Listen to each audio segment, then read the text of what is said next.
IT job కోసం try చేస్తున్నారా? Coding ట్యూటర్లో training తో పాటు స్టైఫండ్ అండ్ 100% జాబ్ గ్యారంటీ. నమస్కారం డాక్టర్ శ్రీ ఆచార్య అనంతకృష్ణ స్వామి గారు. నమస్కారం అండి. Thank you so much for the positive vibes. రాగానే అట్లా ఒక్కొక్క పాజిటివ్ వైబ్స్ వస్తూ ఉంటాయి. Thanks a lot. పెట్టుకునే వస్తాను. ఎస్.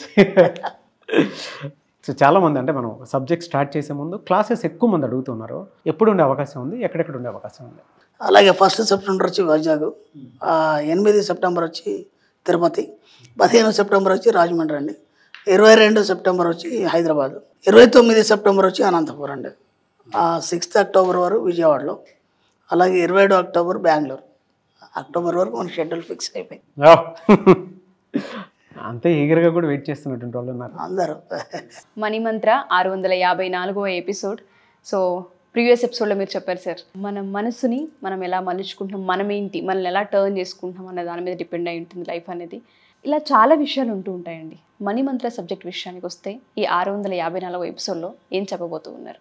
ఇప్పుడు ఎలా ఉంటుందమ్మా అంటే, ఒక స్కూల్ అన్నప్పుడు మనం స్కూల్లో మన పిల్లల్ని జాయిన్ చేసినప్పుడు కొన్ని నియమాలు ఉంటాయి. అంటే వాళ్ళ రూల్స్ రెగ్యులేషన్స్ ఉంటాయి. మీ పిల్లాడికి యూనిఫామ్ వేయాలి, ఈరోజు ఇది ఈ క్లాస్ ఉంటుంది, ఆ బుక్స్ మాత్రం పంపించాలి.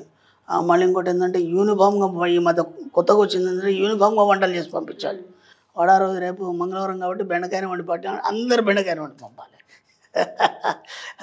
అంటే మంచి విటమిన్ ఫుడ్ అది. నెక్స్ట్ డే మీరు సోయా పంపించమంటే అదే వండి పంపాలి.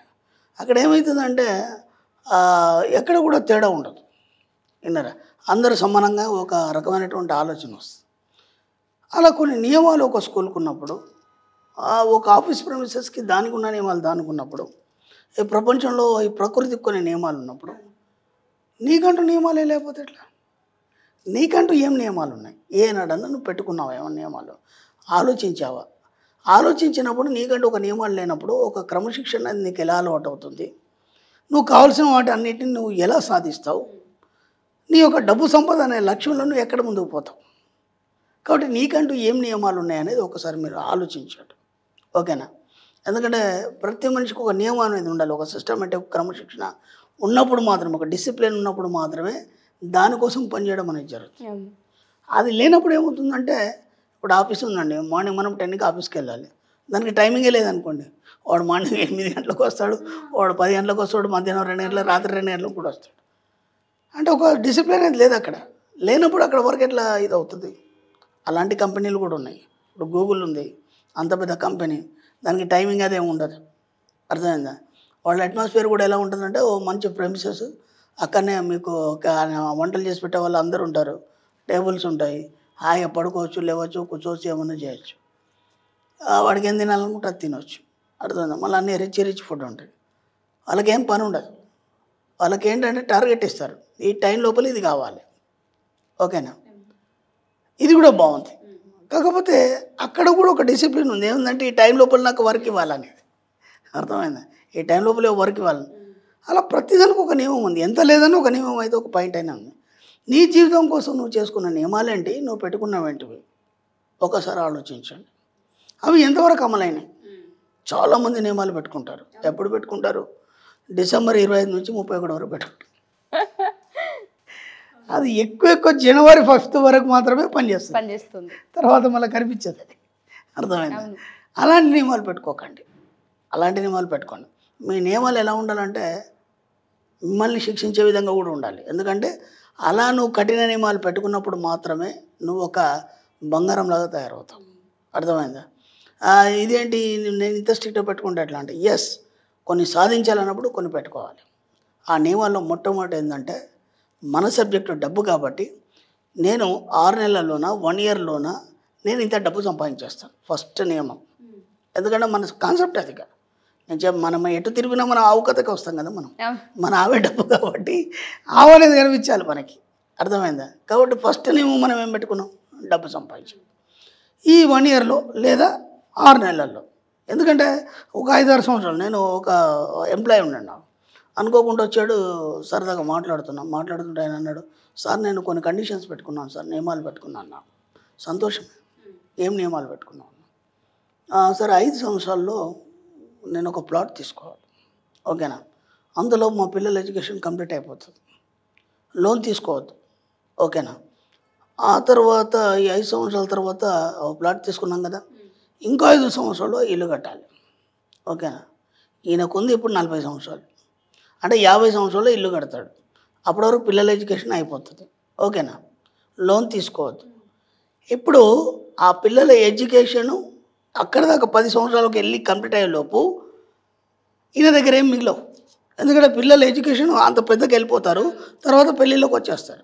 ఇప్పుడు పెళ్ళి చేయాలంటే అప్పు కావాలి, ఇల్లు కట్టాలంటే అప్పు కావాలి. అప్పుడు మళ్ళీ ఆయన ప్లాన్ ఏందనేది ఆయనకు తెలియదు. అప్పుడు ఆయన ప్లాన్ ఏందనేది తెలియదు. ఇక్కడ విచిత్రం ఏం జరిగిందంటే, నువ్వు ప్లాన్ ఇవ్వలేదు కాబట్టి, నీకు ఒక నియమాలు కఠినంగా లేవు కాబట్టి, ఇక్కడ నేనేం చెప్పానంటే, సార్ ఒక ఇల్లు కట్టడానికి పిల్లల ఎడ్యుకేషన్ కావడానికి 10 సంవత్సరాలు ఎందుకు సార్, ఇదే 2 సంవత్సరాలు ఎందుకు పెట్టుకోలేదు మీరు అన్న. ఎలా సాధ్యమవుతుంది అన్నాడు ఆయన. ఎందుకు కాదు, మీరు అనుకుంటే కదా, మీరు ఏదైతే గీత తీసుకుంటారో, ఎప్పుడో గ్లాస్ ఉందమ్మా, చిన్న గ్లాస్ తీసుకుంటే అంతే నీళ్ళు పడతాయి, పెద్ద గ్లాస్ తీసుకుంటే అంతే నీళ్ళు పడతాయి, గంగలం తీసుకుంటే అంతే పడతాయి. నీకు కావాల్సిన తాగేటి ఎన్ని నీళ్ళు కావాలి, చిన్న గ్లాస్ తీసుకో, గంగలం ఎందుకు నీకు, అవునా కదా? లేదు స్నానానికి కావాలి, గంగలమే కావాలి కదా. నీది గంగలం ఆలోచన, నువ్వు తీసుకున్న చిన్న గ్లాసు, లేదా అంత పెద్దగా ఆలోచిస్తున్నావు, అంత లాంగ్ ఆలోచిస్తున్నావు. ఇక్కడ దేనికైనా ఏమైనా సంబంధము నీ నియమాలకు కానీ లేకపోతే పెట్టుకున్న కట్టుబాట్లకు కానీ ఎక్కడనేమైనా సంబంధం ఉందా? ఏమీ లేదు. ఏమి లేనప్పుడు అది ఎలా సాధ్యమవుతుంది? అప్పుడు ఆయనకు ఆలోచించేది కరెక్టే కదా అని ఆలోచించింది. మీరు నమ్మండి, కరెక్ట్ 10 years వరకు ఆయన ఆరోగ్యం పాడైపోయింది. ఇప్పుడు ఆ ఇల్లు కట్టడం అనేది అది పెండింగ్ అయిపోయింది. లోన్ తీసుకోవాల్సి వచ్చింది, పిల్లలకి కనీసం అవసరాలు తీర్చాలి, దాంతో లోన్ తీసుకోవాల్సి. ఆయన చచ్చేదాకా లోన్ కడుతూనే ఉన్నాడు. ఆయన చచ్చిన తర్వాత పిల్లలు ఆయన కడుతున్నాడు. అంటే ఆ నియమాలు అనేటివి నువ్వు కఠినంగా తీసుకోలేదు, చాలా లాంగ్ టైం ఇచ్చావు వాటికి, కాబట్టి అంత పెండింగ్ అయింది, అది సాగుతూ వచ్చింది. ఇప్పుడు మనం ఏం చేయాలంటే ఆ నియమాలను పెట్టుకున్నప్పుడు దానికి తగ్గట్టుగా నువ్వు స్ట్రిక్ట్గా ఉండాలి. దానికోసం నువ్వు ఏమేమి చేస్తావు, ఎక్సర్సైజ్ కూడా అవసరం. నియమం పెట్టుకోవడమే కాదు, ఎక్సర్సైజ్ కూడా అవసరం. ఇప్పుడు మనం ఏమనుకుంటున్నా, నా బాడీ స్లిమ్ కావాలని నేను నియమం పెట్టుకున్నాను, నేను డైటింగ్ చేస్తాను, డైటింగ్తో పాటు ఎక్సర్సైజ్ చెప్తారు కంపల్సరీ డాక్టర్, అర్థమైందా? నేను డైటింగే చేస్తున్నా అంటే స్లిమ్ కాదు కదా, దాంతోపాటు ఎక్సర్సైజ్ చేసినప్పుడు ఫిట్ అవుతుంది బాడీ. లేకపోతే ఏమవుతుంది, నువ్వు స్లిమ్ అవుతావు, పొట్ట వేలాడుతుంది, అర్థమవుతుందా? కాబట్టి ఆ నియమాలు అనేటివి పర్ఫెక్ట్గా ఉండాలి. మీరు పెట్టుకున్న నియమాలు, సమయము, ఈ యొక్క భావన, ఇవన్నీ కరెక్ట్గా ఉన్నప్పుడు మాత్రం మీరు ఆ సమయం లోపల ఆ భావనలతో పాటు మీరు అనుకున్న నియమాలన్నీ సాధింపబడతాయి. ఇప్పుడు ఫస్ట్ మనం డబ్బు అనుకున్నాం కదా, ఓకే. తర్వాత నెక్స్ట్ ఏమనుకుంటారు, ఆ డబ్బును అనుభవించడానికి మీకు ఆరోగ్యం కావాలి. ఇప్పుడు డబ్బు అయిపోయింది, ఆరోగ్యం అయిపోయింది. మూడోది ఏంది, మీరు ఎంజాయ్ చేయాలి, అర్థమైందా? ఎంజాయ్ చేయడానికి ఎక్కడెక్కడ వెళ్ళాలి, ఏం చేయాలి, ఇవన్నీ కూడా మనం ప్లాన్స్ రాసుకోవాలి. ఇప్పుడు నేను ఇంతకుముందు కూడా చెప్పాను, ప్రతి 6 నెలలకు ఒక విదేశీ టూర్ కానీ లేదంటే పొరుగు రాష్ట్రం కానీ వెళ్ళాలి. ఓకేనా? దానివల్ల ఏమవుతుంది, మనకి అక్కడ సంస్కృతి సాంప్రదాయాలు మనకు అలవాటు పడి నాలెడ్జ్ అనేది పెరుగుతుంది. ఎప్పుడు ఒకే కుపస్థ మండుకంలాగా మన ఇల్లు ఫ్యామిలీ కాకుండా ప్రతి 6 నెలలకు కొత్త ప్రదేశానికి వెళ్ళాలి. ఇలా ఒక్కొక్కటి ఒక 10 నియమాలు రాసుకోండి. 10 నియమాలని రోజు చెక్ చేయండి. దీంట్లో ఎక్కడ నేను తక్కువ చేశాను, ఎక్కడేమి మిస్టేక్ చేస్తున్నాను, దాన్ని ఎలా సరి చేసుకోవాలి. ఇంకా మీరు ఏం ఆలోచించాల్సిన అవసరం లేదు. మీరు ఏదైతే రాసుకున్నారో అలాగే ఎండ్ ఆఫ్ డెత్ వరకు మీ లైఫ్ అలాగే తయారవుతుంది. ఫస్ట్ ఏం రాసుకున్నారు, డబ్బు రాసుకున్నారు. అది ఎప్పుడైతే రాసుకున్నారో ఎండ్ ఆఫ్ డెత్ వరకు అంతే పుష్కలంగా ఉండాలి. మీకు అన్ని సమయాల్లో అంత పుష్కలంగా అందాలి. దాన్ని ఇమాజిన్ చేయండి. ఓకే, అర్థమవుతుంది? 2, ఆరోగ్యం కూడా ఎండ్ ఆఫ్ డెత్ వరకు అలాగే మీకు సపోర్ట్ చేయాలి.